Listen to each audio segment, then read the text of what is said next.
Allô! Bienvenue sur le 50e épisode. Bravo! Bravo à moi d'avoir parlé pendant 50 heures, mais surtout, bravo à vous de m'avoir écouté pendant 50 heures. C'est assez exceptionnel. C'est vraiment un beau défi que vous avez relevé de m'écouter autant parler. Un défi que mon chum relève à chaque semaine. Je vais parler au moins 50 heures par semaine. Mais si je parle 50 heures par semaine, lui doit en parler au moins 200. Fait que c'est correct. Donc, oui, merci d'être là. Crime, peut-être que vous êtes là depuis le premier épisode, mais peut-être que vous êtes là aussi que c'est le premier épisode que vous allez écouter. Et si oui, vous avez fait un très bon choix, le premier épisode, parce que c'est très intéressant ce qu'on a parlé cette semaine. J'étais avec Mélanie Bilodeau, psychoéducatrice que vous avez peut-être vu passer à la télévision, à la radio, sur les réseaux sociaux, maintenant sur le très célèbre podcast Éducatrice heureuse. Fait que, allô, Mélanie? Ah, je peux parler? Oui, tu peux parler. Je me disais, c'est un intro, je suis pas sûre que je parle. Oui, ben oui. moi non Allô? plus. Allô? Elle était toute discrète. Ben oui, j'attendais, là. Elle attendait son cue. Mais oui, j'étais avec Mélanie Bilodeau, qui est à la base psychoéducatrice. Oui, ça? oui, absolument. Que tu as oui. ta clinique de psychoéducation, on n'en a pas parlé. Oui, oui. Les gens, ils peuvent aller faire des consultations à la clinique. Oui, oui, en présentiel à Trois-Rivières ou en visio, d'où que vous soyez. Là. C'est ça. Ouais. Puis on n'a pas parlé, mais tu as aussi beaucoup de livres. Oui, absolument. Plusieurs 6, livres. oui. Soyez l'expert de votre bébé, soyez l'expert de votre tout petit. Absolument. Être un parent sécurisant le sommeil du tout petit et être un parent sécurisant l'alimentation du tout petit. Donc, l'heure des repas, des fois, qui est plus chaotique. Ils sont plus nouveaux, ceux-là, hein? Oui, absolument. Ah, c'est ça. 2024, 2025. Okay. Puis, 2 ouvrages jeunesse aussi. Donc, Mon petit train du dodo pour faciliter l'endormissement, la routine, en fait. Pas tant l'endormissement, mais la routine du dodo. Et Bon appétit, les amis, un album psychoéducatif pour favoriser la découverte alimentaire. Très cool. Hey, je le sais. Allez découvrir ça, tout le monde. Mais avant tout, écoutez, la discussion qu'on a eue, c'était vraiment très intéressant. Moi, je vous avais demandé là, sur mes stories de me poser des questions pour Mélanie, pour qu'on puisse en parler. Puis on en a abordé quelques-unes, mais après 1h15 à peu près de discussion, on s'est rendu compte qu'on voulait parler encore plus. Fait que finalement, ce 50e épisode va se dérouler en 2 temps. Parce qu'on a le goût de continuer à parler à l'infini, crime. Fait que il y a toute notre discussion, puis ça va se continuer la semaine prochaine, dans 2 secondes pour nous deux, là. Yeah! Mais pour vous, la suite va venir dans 1 semaine, fait que... Petite interruption de l'épisode. Désolée, je suis en train de faire le montage chez nous, donc j'ai pas de micro. Désolée pour la qualité du son. Mais je voulais juste faire le message comme quoi la partie 2 de la discussion avec Mélanie ne sera finalement pas publiée la semaine prochaine, juste parce que la rentrée approche. Puis il y a d'autres sujets importants que je voulais aborder sur le podcast avant la rentrée. Donc la semaine prochaine, on parle d'intégration à la pouponnière et l'autre semaine après de planification et d'idées d'activités pour septembre. Puis l'autre d'après, donc dans 3 semaines, ça va être la partie 2 de la discussion avec Mélanie, mais de toute façon, il y a tellement de stock juste dans cette première partie-là que je pense qu'on va avoir besoin de 3 semaines pour mijoter là-dessus avant de se nourrir de la deuxième partie. Donc, c'était mon petit message. Bonne suite, bonne écoute.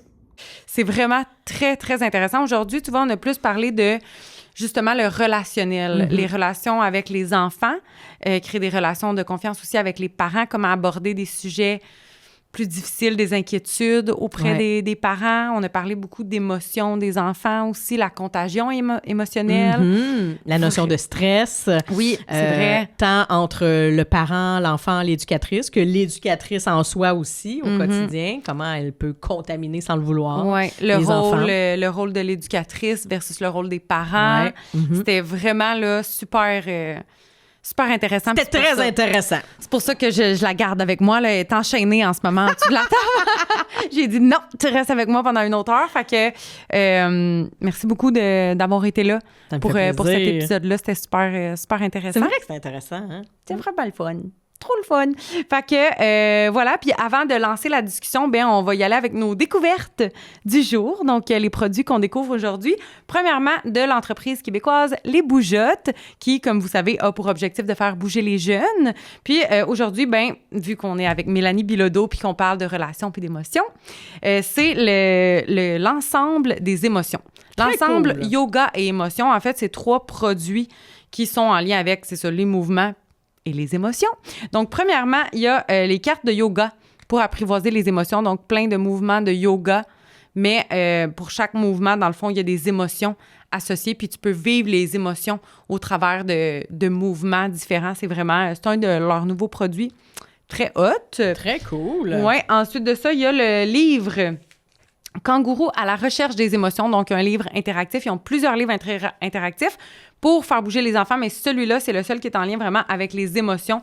Donc, au courant de l'histoire, là, il y a plusieurs émotions qui sont vécues. Puis là, ensuite de ça, à chaque page, tu t'en vas chercher la carte de l'émotion ressentie par le personnage, avec les petites cartes ici qui sont à la fin. Ah, wow, beau produit. Oui, et on vit l'émotion, puis après ça, on continue l'histoire. Fait que c'est vraiment très hot. Et en plus, dans le kit des émotions, c'est ça, il y a les cartes de yoga, le livre interactif avec les cartes émotions et la grande affiche à la recherche des émotions. Donc, c'est une grande affiche, puis pour chaque émotion, tu as les... comment on appelle ça? Les sensations, les réactions physiques, physiologiques. Oui. Exactement, que tu peux ressentir. Fait que, par exemple, quand c'est la fierté, ben tu as des étoiles dans les yeux, tu as les sourcils relevés, tu as le torse bombé, tu as un grand sourire. Fait que ça, c'est quand tu es fier de toi. Donc ça, c'est l'ensemble des émotions. Et les Bougeottes vous offrent 15% de réduction sur leur ensemble d'émotions, mais aussi sur n'importe quel autre produit qui sont sur leur boutique en ligne sur lesbougeottes.ca.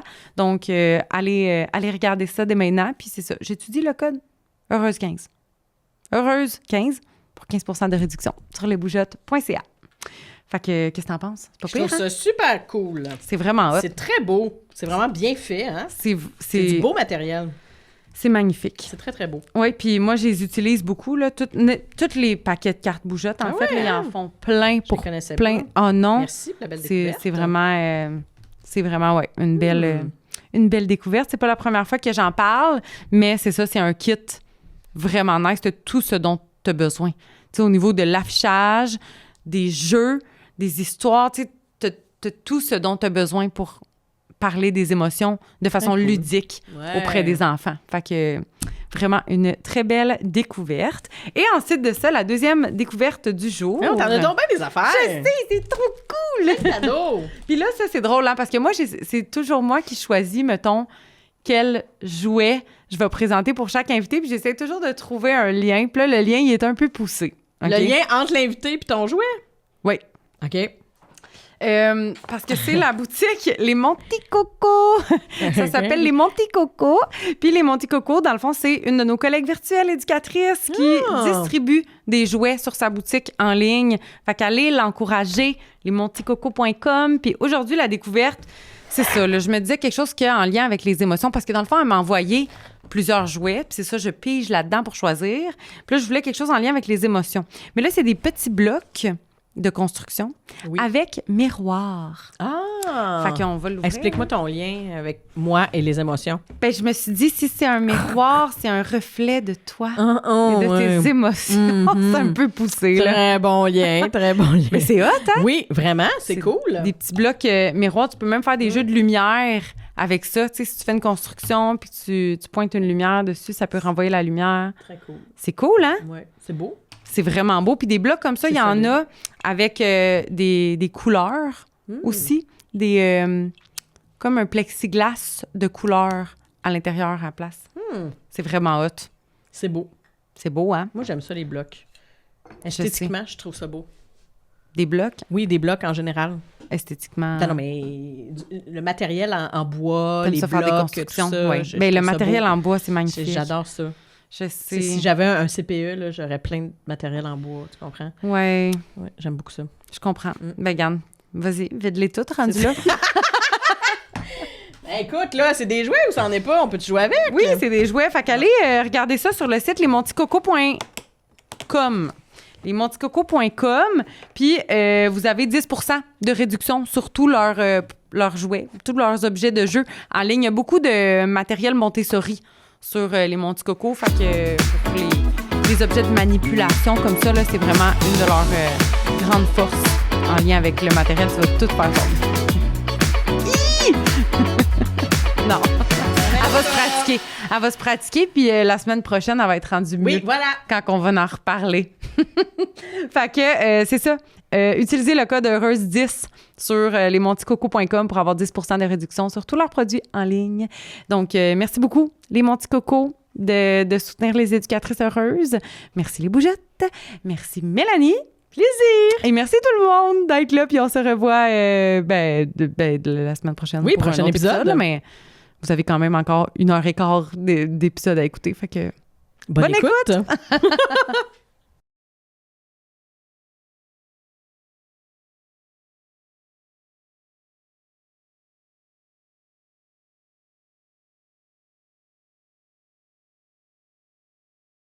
T'es Toi, prête? tu viens-tu d'ici? Oui, je suis prête. Tu viens-tu d'ici? T'es-tu ici à Saint-Hyacinthe, toi? À Belleuil. Ah oui, OK, c'est pas loin. Ben, un peu. Ben oui, Belleuil. Mais non, c'est à 20 minutes. Ah, 20 minutes, OK. 25. Ouais. Moi, je viens de Saint-Hyacinthe.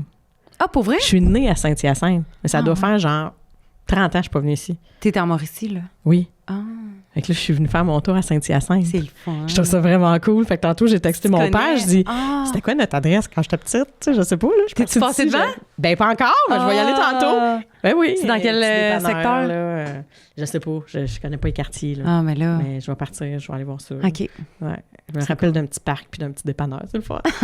Tu as des petits souvenirs Comme d'enfance, chez c'est retacher des bonbons au dépanneur. Ben oui, c'est sûr. Sais-tu comment ça s'appelle? Là, toi, t'enregistres quand même à Saint-Hyacinthe. C'est important que tu le saches. Est-ce que tu sais comment ça s'appelle, les gens qui habitent à Saint-Hyacinthe? Comment on les appelle? Tu sais, Trois-Rivières, c'est des Trifluviens, Montréal, À c'est Saint-Hyacinthe, c'est des Mascoutins. Bravo! Ben là... Personne ne sait ça. Non, ben ceux qui viennent de Saint-Hyacinthe, oui, là. Mais tu viens de Saint-Hyacinthe? J'ai habité longtemps à Ah, Saint-Hyacinthe. c'est pour ça! Oui, j'ai Parce fait que personne sait ça. mon cégep, mon secondaire à Saint-Hyacinthe. Ben là, OK, oui, tu connais, là. Tu C'est ça. connais. 2 mascoutaines. Oui! Personne ne sait c'est quoi, un mascoutin. Personne. Ben, maintenant, vous savez. Allô, tout le monde, en passant. Allô? Ça commence bizarre, mais c'est ça. Ça me tentait de parler de notre vie de mascoutaine. Tu couperas ça n'a pas de bon sens. Mais sinon, on part, là. Hey, comment ça va? Discute. Ça va bien, toi? Ça va bien. Là, moi, je t'appelle-tu Péla ou Priscilla? Priscilla. Comme tu veux. Comme je dis toujours, tu peux m'appeler ma chérie. Ma chérie? Ah, j'aime ça, ma chérie, mais ça va Non, pas, mais- ça va être un peu bizarre quand même Non, sur les non. réseaux, tes extraits. Tu sais, quelqu'un qui écoute ça hors contexte puis qui m'entend dire « Là, écoute, ma chérie », ça fait un peu condescendant. C'est drôle, ça, j'allais dire. C'est comme les peux gens pas qui disent tant. ma belle. Oh, ah ouais, Ah, ma belle. non. Non. Ouais, On non, dit pas ça. on peut pas. Non. On peut pas. Beauté? Non. Non, OK. On Ben, va y aller avec Priscilla. OK, Priscilla. Parfait. Priscilla, c'est mon nom, mais honnêtement, de plus en plus, les gens ils m'appellent Péla. puis Les gens je trouve ça t'appellent Péla, cool. hein? Je trouve ça cute. C'est très cute. Ben, c'est le nom, je sais pas si tu le sais d'où ça Ben oui, vient. mais c'est là. les enfants. Oui, c'est ça. C'est ça. Oui. C'est les enfants qui t'appellent comme ça, mais moi, je Oui. trouve ça hyper charmant. Ben oui. J'ai Puis j'ai même... Péla. moi. J'ai une vidéo, faudrait que je te montre ça, là. Tantôt, c'est... j'ai une vidéo d'un petit bébé Oh. que j'ai eu dans mon groupe, que c'est sa mère qui l'avait filmé Oh. pendant qu'elle changeait comme sa couche, là. Fait que là, il est couché sur la table à langer, puis là, elle le filme, puis elle dit « C'est qui ton éducatrice? Oh. Puis il dit là « Péla! Je veux Oui. voir, tu me montres ça tantôt. » C'est vraiment cute. Oh, c'est très cute. C'est Mm. très cute. Des pense fois, que je le t'appeler Péla. regarde. Je peux-tu? Oui, tu OK. peux. Moi, je J'aime t'appelle Mélanie. Oui, tu peux m'appeler Mel aussi. Mel. Mélanie, c'est vraiment sérieux. Ben, comme... Oui. Oui. Mais c'est ça. Quand on m'appelle Mélanie, souvent, on me vous voit. Mais je trouve ça drôle de t'appeler Mel. T'es tellement comme une personnalité publique. Là, Ben, c'est c'est gênant. parce qu'on a voyagé ensemble 2 fois. Mais tu sais, Mhm. on n'a pas vraiment voyagé ensemble, mais on s'est retrouvés dans 2 voyages ensemble, quand Oui. même. Fait que je pense qu'on est rendu là, dans notre Mais tu t'en intimité. souvenais-tu à Ben? Parce qu'à Ben, Mais oui, tu savais pas j'étais qui, pas là. pantoute. C'est ça. J'étais venue te voir. T'étais venu me voir. En grand courage, là. Oui, avec ton ami qui avait son bébé en portage. Oui. Puis là, mon chum m'a dit, je pense que les filles là-bas te connaissent parce qu'ils arrêtent plus de te regarder. Puis là, je pense que c'est toi qui es venu me voir. Ben oui. Oui, c'est ça. Ben oui, je disais, c'est Mélanie Bilodeau, oh my God, je pense que je vais aller y parler. Puis c'est rare dans la vie que j'ai comme le courage, justement, d'aller parler à quelqu'un de même, là. Ben, tu sais, c'est parce que moi, je me dis, si je vais lui dire, allô, t'es Mélanie Bilodeau, hein? Allô, tu sais, je veux dire la conversation. What's next? Oui, c'est ça. What's next? Non, mais Ouais. en même temps, je suis habituée puis j'aime les gens. Fait que quand les gens viennent me dire Ouais. bonjour, je fais pas comme salut. Tu sais, j'arrête pas ça là. Non, non, sauf c'est si ça. tu me prends vraiment dans un très mauvais moment. Ça m'est arrivé peut-être 2-3 fois dans ma vie là, que je fais comme OK, mauvais moment. Là. Je sors Ouais. du médecin, c'est vraiment pas le bon timing. Mais sinon, tu sais, je poursuis la discussion. Ben Salut, oui. comment tu t'appelles? Qu'est-ce que tu fais dans la vie? Tu sais, puis on jase, là. Puis c'est comme ça qu'on s'est connus, en fait. Parce que moi, j'ai commencé à suivre le local de Péla à ce moment-là. Ah. Parce que je t'avais dit ça, quoi? Ben oui, ben tu m'as Ah. envoyé ta page, Je me souvenais puis tout plus. ça. Ben Ah, oui, moi j'ai c'est- commencé à te c'est le suivre, fun. puis j'ai partagé 2-3 de tes trucs, puis ben ouais, C'est vraiment moi hot, ça je va. savais t'étais qui là depuis quoi 5 ans genre 4 ans. Euh, Ça fait 4 ans, ben. ouais. Ouais, je pense que c'est en 2022. Ouais. Oui, c'est ça. Ça fait du sens. Ça fait 4 ans. Pile pandémie. Là. Fait qu'on s'est vu à Banff, puis après ça, on s'est vu aux îles de la Madeleine. Aux îles de la Madeleine! Imagine! Oui. C'est quoi les chances? Je me dis, on s'est jamais croisés à Montréal, on s'est jamais croisés nulle part ailleurs au Québec. Oui, les îles de la Madeleine, c'est au Québec, mais dans ma tête, c'est comme c'est un autre planète. Là, vraiment. Vraiment, hein? Vraiment. On était vraiment loin du Québec dans notre tête. Je n'étais jamais allée aux îles. Moi non plus. Ah, pour vrai? Ben non, c'était ma première fois. C'est magnifique. Non, mais une fois que tu as vécu le trip là, d'avion là, avec Pascal, là, après ça, tu sais c'est quoi les îles? Là, tu connais les îles puis tu comprends que tu n'es pas vraiment au Québec. Ouais. Ben c'est vraiment une île. C'est la vie comme île, puis les maisons toutes pleines de couleurs. Puis c'est beau, monde, là. C'est vraiment, c'est vraiment beau. Un monde au ralenti qu'on devrait pouvoir transposer ailleurs au Québec. Cette espèce de bienveillance, de gens qui se déposent au quotidien. Ouais. Puis c'est de ça qu'on a besoin avec nos enfants aussi. Se déposer. Être moins pressé. Qui sont plus déposés là-bas, justement, mettons, les parents? Je trouve que oui. Que c'est moins stressé? Je trouve que oui. Ouais. Peut-être qu'ils me diraient le contraire. Mais le moment que j'étais là quoi? Pas une semaine. On a-tu été là une semaine? À peu près, une semaine. À peu près, oui, c'est ça, 5-6 jours. Puis tu sais, je me suis promenée beaucoup, là. On a fait le tour de l'île, des îles.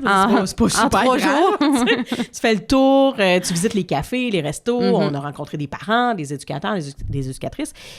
J'avais un éducateur. As-tu eu un éducateur? Toi? Oui. Tu l'as rencontré, toi aussi? Oui. Hey, écoute, on était-tu contentes? On était comme, on a un éducateur à la Il y en a un. Tu sais, c'est drôle. Il y en a un! Mais même au Québec, là, c'est encore au Québec, il faut arrêter de dire ça, mais ailleurs au Québec, là, on fait plein de CPE, puis c'est hyper rare qu'on rencontre des éducateurs. Puis là, on en avait un aux îles de la Madeleine, imagine, tu sais. Mais bref, oui, j'ai eu le sentiment que les gens étaient plus déposés, moins stressés, moins pressés.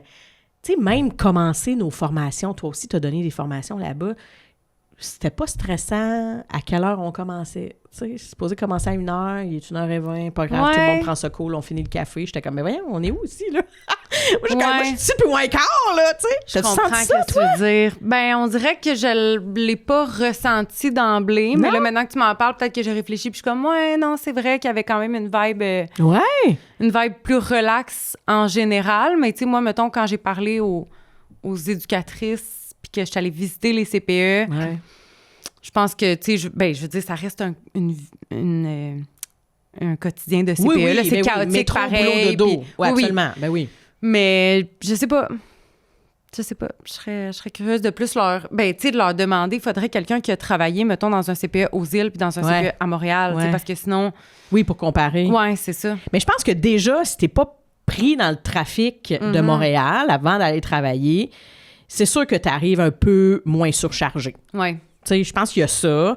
Quand tu vas à l'épicerie, tu sais, moi, je me rappelle, je suis allée faire mon épicerie là-bas, puis le monde jasait à la caisse, puis moi, j'étais comme pas pressée, fait que ça me dérangeait pas, mais j'étais comme, pour vrai, ça fait 10 minutes, j'attends, moi, pour payer, là. Puis ça raconte leur vie, là, tu sais. T'es-tu allé voir Wilfrid la semaine passée? Puis là, j'étais comme, ben voyons, Seigneur, on peut-tu payer? Mais c'est ça, les gens, c'était relax, ça jasait. Fait que je pense que ça, cet environnement-là autour, doit faire en sorte que t'arrives dans ton milieu de travail, t'es moins surchargé. Ton système nerveux est moins saturé. Oui. Ben oui, ça fait vraiment... Ça fait vraiment du sens. Il faudrait en parler avec les gens de région, les éducatrices, éducateurs en région, puis même région éloignée, là, versus ceux qui habitent vraiment en milieu urbain.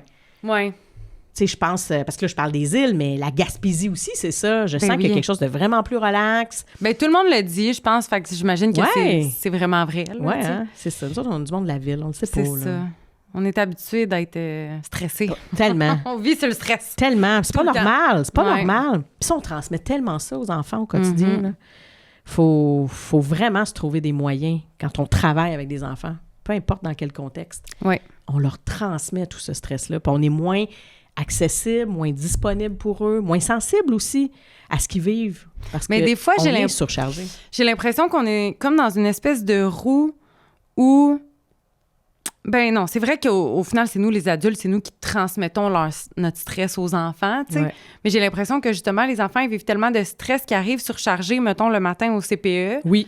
Puis que là, un groupe de 8 ou de 10 enfants surchargés, ça nous surcharge. Fait que j'ai l'impression que c'est comme un combat de tout le monde met son stress face à l'autre, puis on sait pas par où commencer pour ralentir la routine, mettons. Mais t'as raison.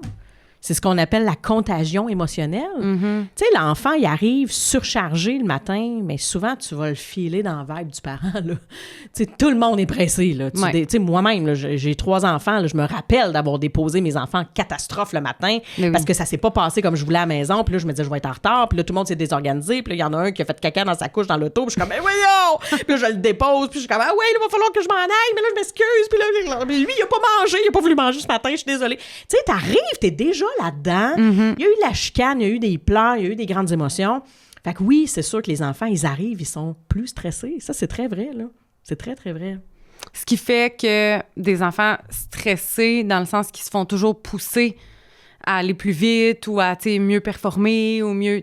C'est ça, dans le fond, le stress qu'on met sur les enfants? Il y a plein de choses qui sont stressantes pour les enfants, en fait. Fait que oui, il y a cette pression-là, peut-être qu'on peut exercer sur eux au quotidien, mais c'est l'environnement. Tu sais, des fois, on n'exerce rien sur nos enfants, là. On leur met pas de pression. On les laisse jouer, on les laisse explorer, on les laisse être dans le jeu libre. Mais au final, nous autres, on est hyper stressés comme parents ou comme adultes qui côtoyons les enfants. Fait que les enfants deviennent stressés. Ils le ressentent, même si on leur met pas directement de la pression. Mais c'est sûr. Si moi, j'arrive ici puis t'es paquet de nerfs, là, puis que ça fait 20 minutes, 30 minutes que je jase avec toi, puis je te sens paquet de nerfs, puis que je suis arrivée un peu stressée peut-être, mais c'est sûr qu'à un moment donné, je vais faire comme, mon Dieu, comment ça je suis dans les nerfs de même? Ouais. On va se contaminer. C'est vraiment ça qui va se passer. Mais l'inverse est aussi vrai. Si je suis calme, je suis posée, je suis confiante, je suis groundée, bien, je vais sécréter des hormones de détente, de l'endorphine, de l'ocytocine aussi, parce que je suis avec quelqu'un que j'aime, je côtoie un enfant, il me fait vivre des émotions agréables.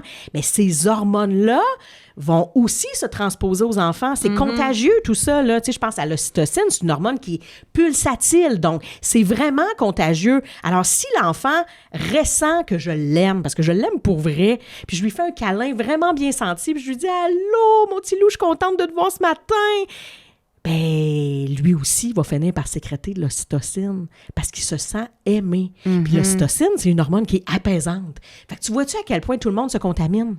Fait que c'est sûr que si toi, comme éducatrice, tu as une mauvaise journée, puis c'est la même affaire pour les parents, c'est difficile, t'es stressé, t'as des soucis à la maison, tu t'es chicané avec ton chum, tes grands-enfants ont peut-être des enjeux à l'école, puis là, ça te préoccupe. Financièrement, c'est difficile. En plus de ça, tu t'es tapé une migraine depuis 3 jours, puis t'as peut-être pogné à COVID. Bien, c'est sûr que t'arrives le matin, puis ton système nerveux, il est surchargé. T'as plus d'espace. Donc, t'as plus d'espace pour accueillir quoi que ce soit. Donc, pour accueillir des stimulations dans l'environnement et pour accueillir des émotions, puis pour accueillir des comportements qui vont être perçus comme perturbateurs et irritants, tu sais. T'as plus d'espace pour ça. Tu sais, quand tu reviens de vacances, comment ça se fait que t'es plus patient? Puis que t'es plus disponible, puis les enfants te tapent moins ses nerfs, puis t'es vraiment plus dans l'accueil de ce qu'ils vivent. Puis même ton espace de créativité s'ouvre aussi. Tu sais, à un moment donné, là, comme éducatrice, je sais plus quoi faire comme activité. On dirait qu'on fait toujours la même affaire. Puis là, tu reviens de vacances, là, puis là, t'as la tête pleine. Là. Puis là, l'imagination part, puis t'as le goût de faire plein de trucs. Mais c'est parce que tu t'es donné de l'espace pendant tes vacances. Parce que ton système nerveux s'est calmé. Il y a besoin de ça, tu sais. C'est tellement important, là. Puis, tu sais, d'arriver au travail, comme tu dis, déposé, groundé, confiante, tous ces mots-là que tu as dit tantôt, c'est vrai qu'on n'arrive pas tous les matins dans cet état d'esprit-là, tu sais. Puis je pense qu'on peut aussi se pardonner des jours où on a une mauvaise journée. Mais non, mais c'est tellement normal. C'est tellement normal. C'est sûr qu'il faut se pardonner. En fait, il faut être doux avec nous-mêmes. On n'a pas à se pardonner quoi que ce soit parce qu'on n'est pas en faute. On est des êtres humains. C'est juste normal. Mais il faut en prendre conscience parce que c'est sûr, je vais être moins disponible et sensible pour les enfants. Donc oui, ça va avoir un impact sur eux. Tu sais, l'éducatrice qui me dit, je ne sais pas pourquoi, mais on dirait que depuis une semaine, c'est l'enfer dans mon groupe. Ça va pas, ça se désorganise. On dirait qu'il y a plus de crise, il y a plus de résistance. J'ai l'impression que les enfants s'opposent. Oui, des fois, il y a plein de choses dans l'environnement qui vont venir contaminer ton groupe, mais des fois, ça part de toi. Tu sais, des fois, je dis, OK, mais toi, qu'est-ce que tu vis présentement? Comment ça se passe ta semaine? Qu'est-ce que tu vis dans ta vie personnelle? Qu'est-ce que tu vis au travail? Comment tu vis les choses avec ta collègue, avec ta gestionnaire? Tu arrives dans quelle disposition au travail? Puis souvent, l'éducatrice va me dire, parce qu'on fait beaucoup de soutien clinique puis de rôle conseil à ma clinique, puis souvent, l'éducatrice va me dire, ben t'as raison, moi-même, j'ai une semaine de marde. C'est vraiment difficile présentement, tu sais, ou je me sens vraiment pas patiente. Ben voilà. Ton groupe, présentement, il se désorganise probablement parce qu'il y a d'autres facteurs. C'est pas juste de ta faute à toi, mais parce que leur ancrage, c'est toi. C'est toi le porte-avions. C'est toi qui es là pour les sécuriser au quotidien. Fait qu'eux, là, ils se reposent sur toi pour savoir si l'environnement est sécurisant. Puis là, actuellement, ils te sentent un petit peu déstabilisés. Fait que ça les déstabilise. Donc, ils font quoi? Bien, ils manifestent des comportements d'attachement. Ils vont essayer plein d'affaires pour vérifier, je peux-tu encore compter sur toi, moi, présentement, Péla? T'es-tu encore là pour moi? Tu m'aimes-tu encore? Si je vis une grande émotion, tu vas-tu encore m'accueillir? Si je pousse mon ami, tu vas faire quoi? Ils vont tester tes limites. Ils sont en train de tester leur sentiment de sécurité avec toi. Parce qu'actuellement, t'es pas stable. Mais c'est pas grave, faut pas se sentir coupable de ça puis se dire bon ça y est, c'est de ma faute. Les enfants vont pas bien, c'est de ma faute, c'est pas grave. Il y a rien de grave là-dedans, tu sais.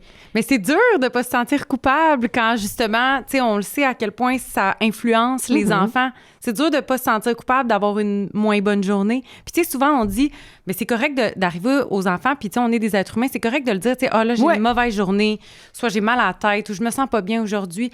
Là tu sais c'est comme si on va dire ça aux enfants en leur demandant, tu sais, pouvez-vous m'aider aujourd'hui? Puis genre, en voulant dire, je vais pas bien, tout va être calme.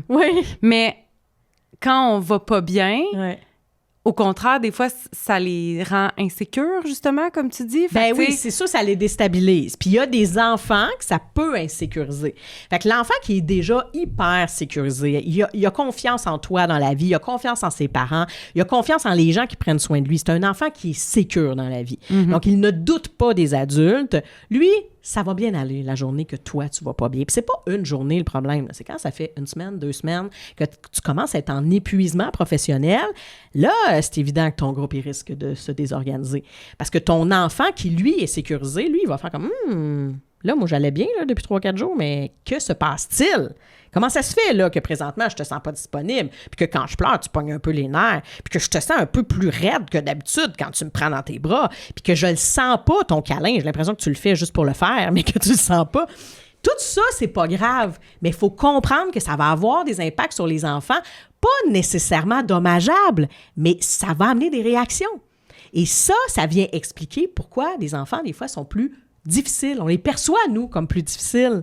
Mais des fois, ça part de nous, ça part de notre disponibilité. Fait que souvent, la première question que je vais poser, c'est « OK, bien là, actuellement, on va regarder ton accessibilité, ta disponibilité puis ta sensibilité. À quel point tu es accessible dans l'environnement présentement? » Bien là, je suis là, regarde, je suis à côté d'eux autres. Effectivement, tu es accessible. Mais il y a des moments que tu ne l'es pas accessible. Puis ça, c'est pas grave. Je veux dire, c'est normal. Je veux dire, tu as les bras pleins, tu es en train de changer une couche, puis tu en as un autre accroché après toi, puis tu en as peut-être un en portage. Bien, ça se peut là, que tu ne sois pas accessible pour les autres. Là, ils te suivent de l'œil, là, mais tu n'es pas capable d'aller les rejoindre. Ça, c'est normal. Mais ça peut amener des réactions chez les enfants qui sont plus insécurisés.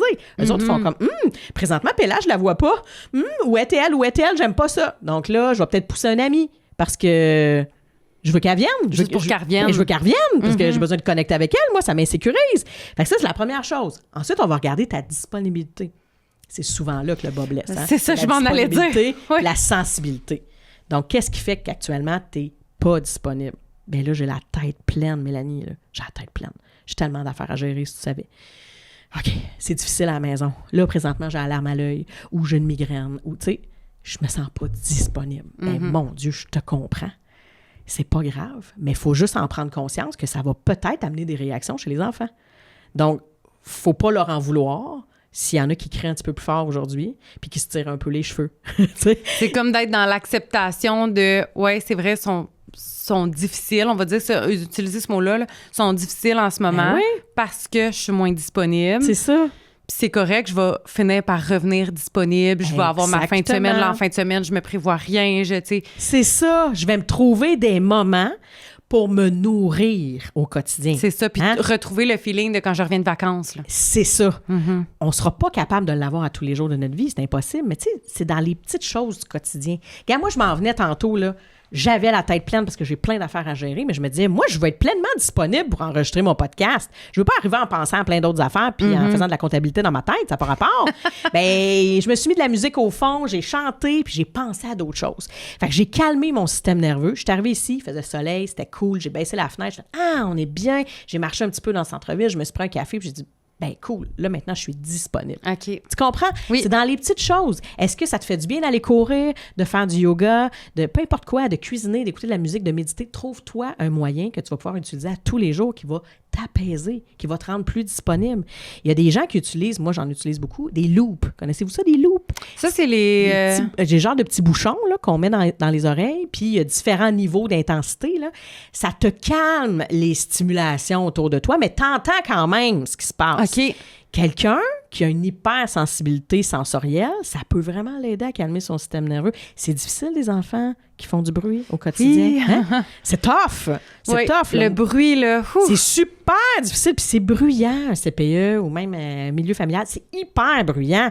Bien, des fois, là, tu mets tes petits loops, t'es encore là. T'es disponible quand même et accessible pour les enfants, mais ça peut t'aider, des fois, à augmenter ta sensibilité. Mm-hmm. Parce que quand t'es saturé, puis que t'es plus capable d'écouter là, quoi que ce soit, puis que tu tiltes, en fait. Il y a un enfant qui fait ça de même, là, à côté de toi, puis là, tu fais comme... OK, on lâche la fourchette! Parce que là, tu dis, je pourrais devenir violente, ça n'a pas de bon sens. Je suis plus capable, tu sais. Mais ça peut aider. Ben, mais ça! As-tu déjà essayé? Ben, moi, j'en ai. Ah!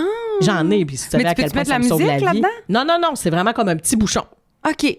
Mais tu t'entends peux tout ce qui se entendre. passe. Oui. Fait qu'il y a différents degrés. Là. C'est sécuritaire de mettre ça au travail. Là. Full. OK. Oui, au bout. Ben, Là. crème. Fait tu sais, il y a vraiment l'option couper le son complet, mais il y a différentes options là, pour pouvoir étudier, pour pouvoir t'occuper des C'est enfants. donc bien hot. Oui, absolument. Ça fait juste calmer un peu les vibrations autour. C'est génial. Pour vrai, moi, je ne vivrais plus sans ça. Je pense que ça pourrait s'expliquer aux parents, là, parce que j'imagine juste un parent qui arrive avec l'éducatrice qui a des bouchons dans les oreilles, puis qui est comme... Oui, tu pourrais l'expliquer aux parents, mais c'est vraiment discret, hein. C'est pas un gros bouchon, là. OK. C'est vraiment, tu sais, moi, sont dorés, là. On dirait que j'ai une petite boucle d'oreille dans l'oreille, là, tu sais. C'est vraiment cutie. Mais oui, explique-le aux parents, c'est toujours mieux. Ça s'appelle Loop? Ça s'appelle Loop, L-O-O-P. OK. Ouais. Ah ben, bon, c'est Non, intéressant. c'est Tout le monde, on va regarder ça. Mais bref, il y a plein de moyens, tu sais. C'est de se trouver des stratégies, mais avant de trouver des stratégies, il faut trouver c'est quoi ton déclencheur. C'est quoi qui vient te chercher, puis de quoi tu as besoin. En fait, c'est de se remettre en question sur de quoi tu as besoin, mais c'est intéressant la réflexion de est-ce que ça part de moi? Oui, c'est ça. Qu'est-ce qui nuit à ma disponibilité puis à ma sensibilité? Tu sais, des fois, on n'ose pas se l'avouer, là, mais des fois, c'est une question de connexion puis d'atome crochu avec un enfant. Oui, puis là, ben on oui. se donne pas le droit de dire ça, parce qu'on dit, mon Dieu, je suis une éducatrice, je devrais donc bien les aimer tous. Je peux pas avoir des chouchous, je peux pas avoir des enfants avec qui c'est plus mon difficile. Dieu, hein, mais... c'est donc bien pas ça qui se passe.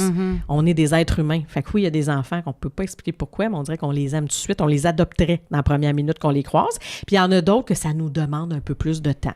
Faut apprendre à les aimer. Faut apprendre à les connaître. Puis c'est comme ça, puis c'est correct, puis c'est normal. Fait qu'il y en a à qui... on n'a pas toujours le goût de faire des câlins ou on se sent moins proximal. Tu sais, le côté affectif est plus difficile à déployer. Il ne faut pas s'en vouloir, mais il faut en prendre conscience, par exemple. Parce que cet enfant-là, il n'a pas à subir ça. Donc, il ne faut pas qu'il le ressente. Fait que si je ressens moins d'atomes crochets avec un enfant, bien, un, il faut que j'essaie de comprendre pourquoi. Puis deux, bien, je vais faire des efforts avec cet enfant-là. Parce que inconsciemment, ça se pourrait que je le mette un peu de côté. Ou ça se pourrait que lui, spontanément, je ne vais pas vers lui pour lui faire une petite caresse dans les cheveux, ou j'ai peut-être moins de contact physique, ou tu sais. Puis lui, probablement qu'il s'en rend compte ou qu'il le ressent, là, c'est ça. Il y a des chances, tu sais. Parce que nous, ça va vite, là, tu sais, si j'ai 8 enfants puis que j'en flatte les cheveux à 7, moi, dans ma tête, je flatte les cheveux à tout le monde toute la journée, là. Ben oui. Mais pas, je me suis pas rendu compte, mais lui, non, mettons. Ben oui. Cet enfant-là, je l'ai oublié ou j'ai moins cette proximité-là avec lui, justement. Parce que ça peut être des deux sens aussi. Tu sais, l'enfant, j'imagine qu'il peut nous regarder puis être comme moi. Elle, on dirait je la file moins. Ben, t'as 100% raison. C'est ça. Tu sais, on est fait comme ça, les êtres humains. Hein? Les enfants qui ont une proximité avec nous, qui nous font sentir qu'on est belle, qu'on est bonne. Tu sais, tu es belle, puis là, ils sont beaux, tes cheveux. Hey, je t'aime donc bien, déjà, ben tu sais. C'est sûr, je t'aime, tu comprends?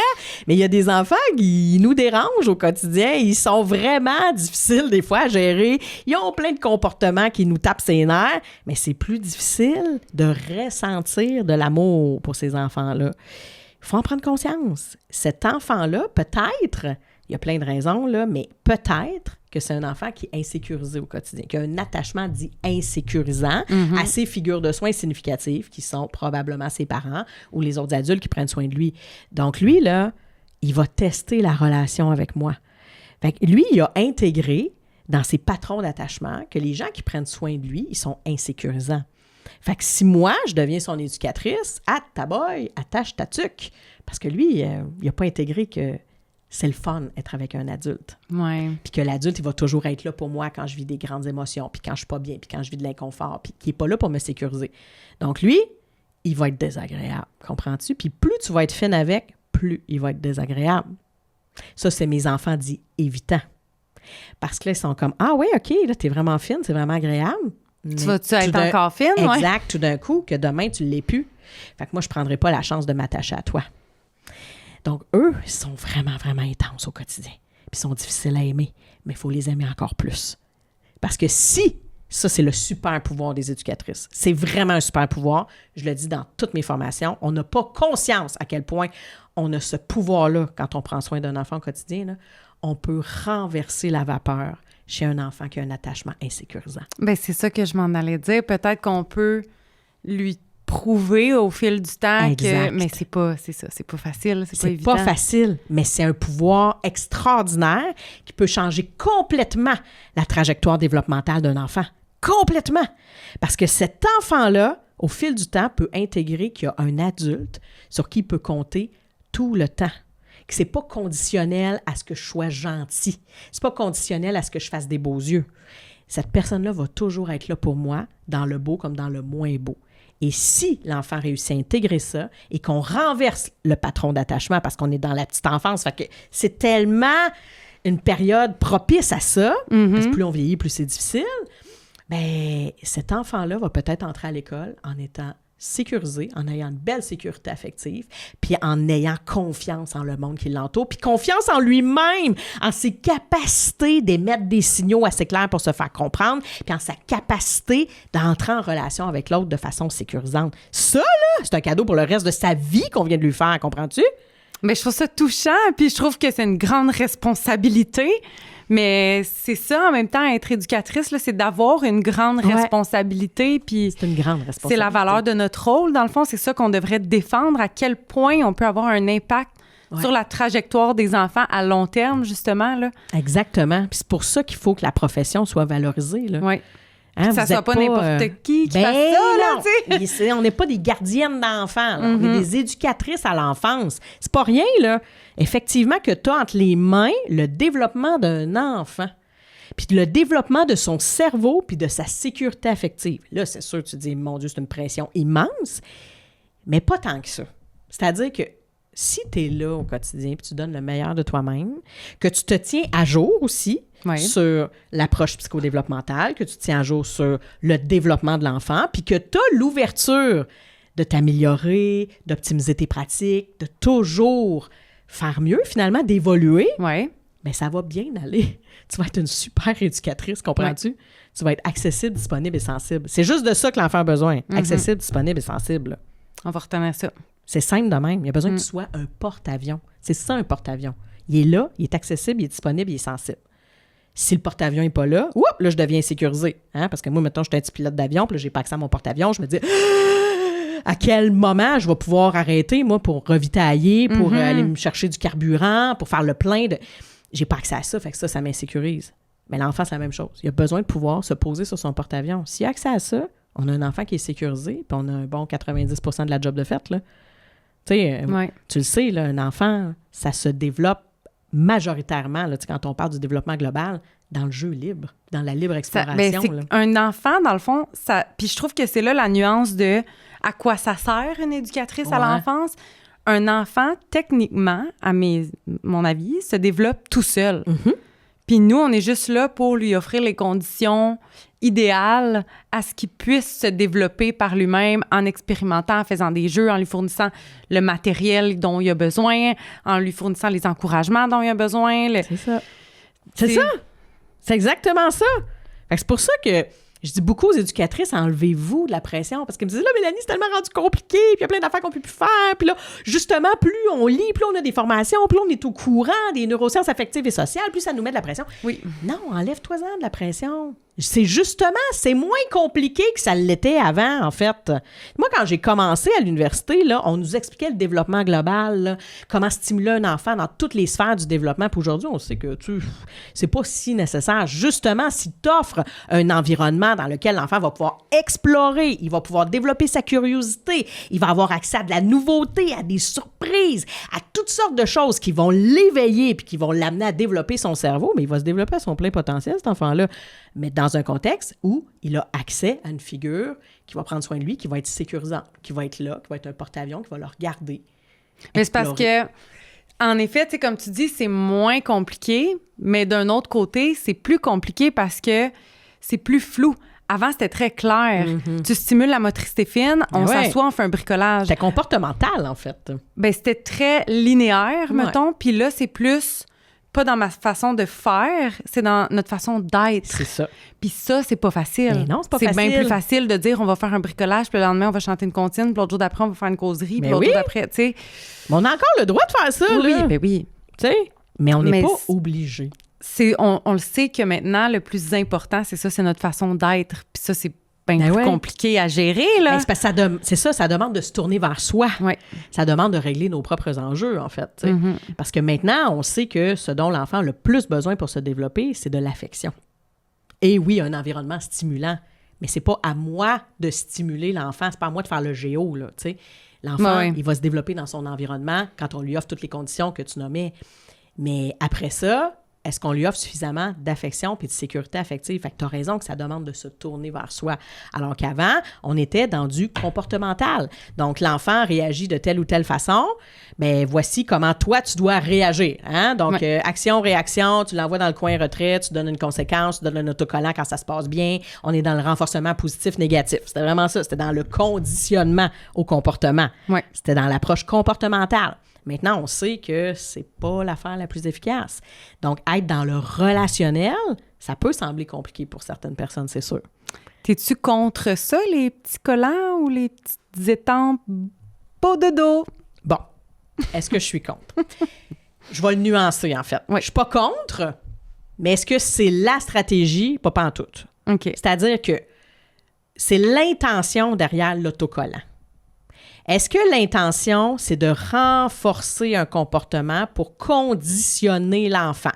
Donc, exemple, on est au moment de la sieste. Chaque fois que l'enfant fait une belle sieste, entre gros guillemets, parce que c'est quoi une belle sieste? Bon, on pourra en reparler. Ça aussi, c'est très flou. Ça aussi.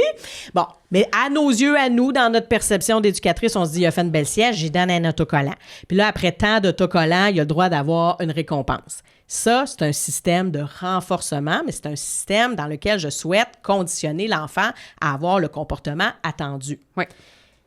C'est pas nécessairement efficace. Ça va l'être pour certains enfants qui fonctionnent au renforcement pendant quelques siestes. Mais à un moment donné, l'enfant fait « Bon, OK, c'est correct, on passe à d'autres choses. » Fait que ça fonctionne plus. Puis, mais ça marchait à 20 autocollants, puis là, ça marche plus. Mm-hmm. Parce qu'on n'est pas allé voir à la source pourquoi l'enfant avait des comportements qui nous dérangeaient durant la sieste. On n'a pas travaillé ce qu'on appelle la fonction du comportement. On a juste essayé de conditionner l'enfant. On a comme mis un plaster sur le bobo. C'est ça qu'on a fait.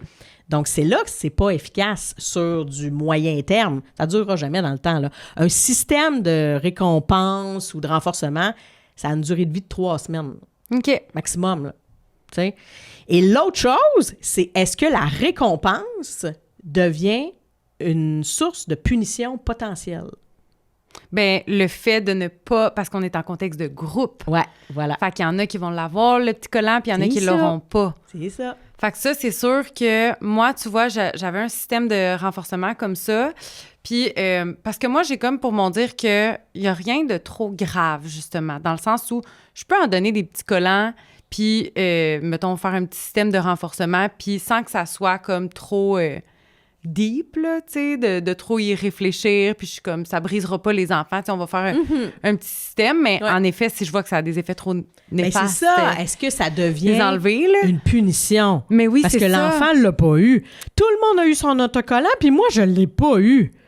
Aïe, aïe, tu sais, puis on se rappelle qu'on est en petite enfance ici, là. Donc, l'enfant, là, 3-4 ans, là, il n'a pas la capacité d'analyser toute la situation puis de se dire, bon, ben là, je vais avoir un regard sur moi. Tout le monde l'a eu, puis moi, je l'ai pas eu. Mon Dieu, quel est mon problème? Ben demain, je vais faire... Ben oui, demain, voici ce que je vais mettre en action. Tu sais, je veux dire, on n'est pas là, tu sais. Mais est-ce que le petit autocollant peut faire... Tu sais, mettons, moi, mes enfants vont chez le dentiste, ils n'ont pas le goût d'y aller. À la fin, peu importe comment ça s'est passé, ils ont un petit autocollant, ben ils sont contents. Oui. Fait que ça, c'est cool. Ça ne fait que agrémenter l'expérience qui aurait pu être perçue comme désagréable. Alors là, ils terminent leur expérience de nettoyage chez le dentiste, puis ils font « Ah, c'est cool, j'ai un autocollant, puis j'ai un petit jouet, puis une petite brosse à dents. » Donc, la fois d'après, ils font « Ah, ben c'est fun, tu sais, j'ai pas le goût d'y aller, mais je vais avoir un petit autocollant, un jouet, puis tu sais, tu comprends? » Là, ça devient un renforcement, mais ça n'a rien de négatif, au contraire. Mais c'est pas conditionnel à un comportement. Peu importe comment tu vas agir, tu vas l'avoir, tu comprends? Mais je vais donner un autre exemple. On parle des autocollants, là, mais supposons, là, on est à l'heure de la sieste, OK? Oui. Parce qu'on revient à ça, la sieste, c'est souvent bien compliqué. Oui. Puis là, ben, on est en contexte de groupe, puis là, on dit aux enfants, OK, si vous faites une belle sieste, on va avoir une collation surprise. Encore une fois, qu'est-ce qu'une belle sieste? Hein? Pour un enfant, c'est pas vraiment clair. C'est quoi mes attentes? Hein? Ça aussi, c'est important. Là. Quel est le comportement attendu? Que ça soit clair pour l'enfant. Mais bon.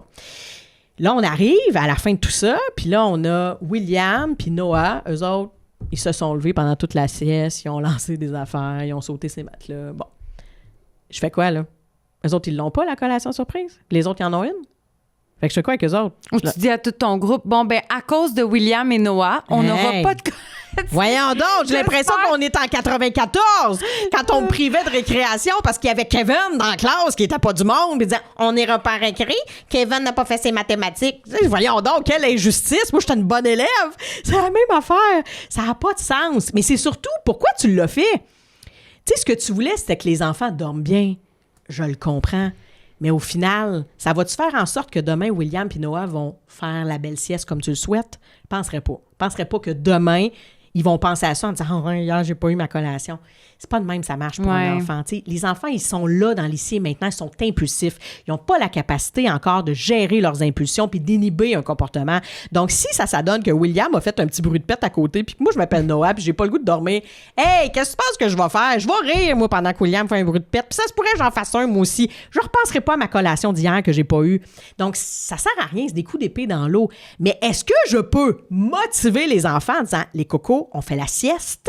Après la sieste, on va avoir une collation surprise. » Tout le monde va en avoir une collation surprise. C'est ça. Il n'y a pas de conditionnement à... C'est pas conditionnel à « T'as-tu fermé tes yeux, t'as pas fermé tes yeux? » Mais est-ce que je peux rappeler pendant la sieste à Noah « Hey Noah, tu te rappelles, après la sieste, on va avoir une collation surprise. Est-ce que tu fermes tes yeux? Fais-tu un beau dodo? » Ah oui, OK.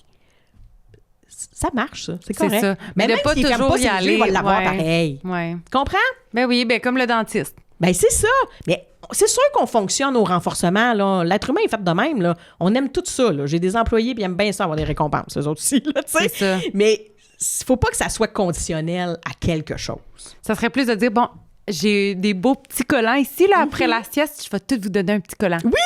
Fait que peut-être ça va me motiver à aller à la période de sieste, à la transition vers la sieste. T'sais. Mais est-ce que c'est ça qui va faire en sorte que je vais dormir? Non, pas du tout, parce qu'il n'y a pas de bouton de dos. Là. Le sommeil, c'est neurophysiologique. Là, le sommeil, c'est très compliqué, tout le monde. Faudrait se faire un épisode sur le sommeil. Ah, t'en as fait un, je pense. Hein? Ben oui, ben, je viens juste de le publier cette semaine. Ah oui, c'est drôle. Ça. Mais c'est tout qu'un sujet. J'ai pas fini d'en parler, je pense. Il y a beaucoup de choses à dire sur le sujet du sommeil. C'est incroyable. Oui, absolument. Oui. En contexte de CPE, puis en contexte d'attente aussi. Vis-à-vis. Oui, les attentes face au sommeil, c'est ça. On en reparlera. Oui. Ouais. Oui, j'ai une grande liste de questions. Ben oui, je le sais bien, là. On doit avoir une heure de fête déjà. Quasiment. mais je m'en allais te poser une question qui n'est même pas dans ma liste de questions. Hey, vas-y! Parce que tantôt, tu as parlé que, justement, les éducatrices... Qu'est-ce qui me fait penser à ça? Tu as dit, tu sais, les éducatrices sont là pour accompagner le développement, puis tout ça. Qu'est-ce qui est le rôle du parent versus le rôle de l'éducatrice? Tu sais, c'est quoi chacun nos rôles, nos limites, notre place dans l'éducation de l'enfant? Tu sais, parce qu'on est éducatrice, on éduque, mais c'est aux parents d'éduquer les enfants, tu sais. Mais non, mais oui, mais as-tu une limite de qu'est-ce qui nous appartient et non? T'sais? Ben... Tu sais, moi, je crois beaucoup à la coéducation. Je crois beaucoup au village, moi, dans la vie. Grand-maman, elle est présente dans notre vie. elle n'est pas juste là la fin de semaine, là, une fois de temps en temps. Elle est là tous les jours parce qu'elle vient nous aider à la maison. Bien, elle fait partie du village, puis elle fait partie de la coéducation. Donc, il va falloir qu'entre les parents puis la grand-maman, il y ait un terrain d'entente puis qu'il y ait des règles communes. Alors, je pense que c'est la même chose entre le milieu éducatif, le milieu de garde et le milieu familial. Mais là, le hic, c'est qu'on a 8, 10, 12 enfants, des fois, avec lesquels dealer. Donc, 8, 10, 12 familles avec lesquelles dealer. Oui. Donc, c'est sûr que ce qu'on veut, c'est d'essayer de favoriser la communication entre nous et la famille autant que possible. Donc, quelle est la limite à ne pas franchir versus le rôle de un et de l'autre? Je pense pas qu'il y a un rôle très défini entre l'éducatrice et le parent. C'est-à-dire qu'il y a plein de choses qui ne sont pas offertes des fois dans un milieu familial qui peuvent être offertes. Milieu familial, je parle le milieu d'origine, la famille, le milieu nucléaire oui. là, avec les parents. Là. Il y a des choses des fois qui ne sont pas offertes là, qui peuvent être offertes dans le milieu éducatif, tu sais, en termes de stimulation, en termes d'affection, en termes d'éducation. Mais l'inverse aussi, parfois, un enfant qui vient d'un milieu où les parents sont là, sont géniaux, sont super présents, bien, on n'a pas besoin de compenser de l'autre bord au CPE, tu sais. Mais je pense qu'il y a des choses, effectivement, qui appartiennent quand même aux parents en termes de valeurs éducatives. Puis ça, bien, c'est le grand défi comme éducatrice, parce qu'on a nos propres valeurs éducatives, puis on a les valeurs de notre milieu éducatif aussi, puis il y a des pratiques qui sont prônées, puis là, des fois, il y a un clash entre nous et les parents. Fait qu'on a le droit de mettre notre limite aux parents par rapport à ça. Tu sais, le parent qui dit « Ben moi, à la maison, il n'en fait pas de sieste, puis c'est comme ça, puis on ne veut pas qu'il en fasse. » Bon, il est rendu à 5 ans, puis il s'en va à l'école l'année prochaine. Ben pas de souci. Je prends le temps d'entendre ça. Ça, c'est important là, comme éducatrice. Il faut que je l'entende. Oui. Puis il faut que je considère que le point de vue du parent, il est valide, même si je ne suis pas d'accord avec lui. Oui. Mais moi, de mon côté, j'ai quand même 8 enfants dans mon milieu, puis il y a un moment de sieste. Donc, je ne peux pas nécessairement dire, ben il n'y en aura pas de sieste. Lui, c'est correct, il n'en fera pas. Mais non, c'est pas réaliste.